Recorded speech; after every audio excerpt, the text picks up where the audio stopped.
Let's get your Spectrum Xumo Stream box up and running. First, unbox the device and connect it to your TV using the provided HDMI cable. Plug the Stream box into a power outlet. Turn on your TV and select the correct HDMI input source. You should see the Spectrum Xumo Stream box startup screen. Next, you'll need to connect to your home's Wi-Fi network using the on-screen setup wizard and the included remote. Select your network and enter the password.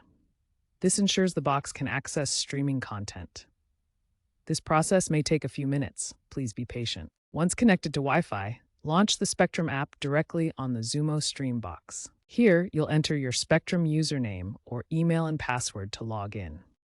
This links the device to your Spectrum account, giving you access to your subscribed channels and on-demand content.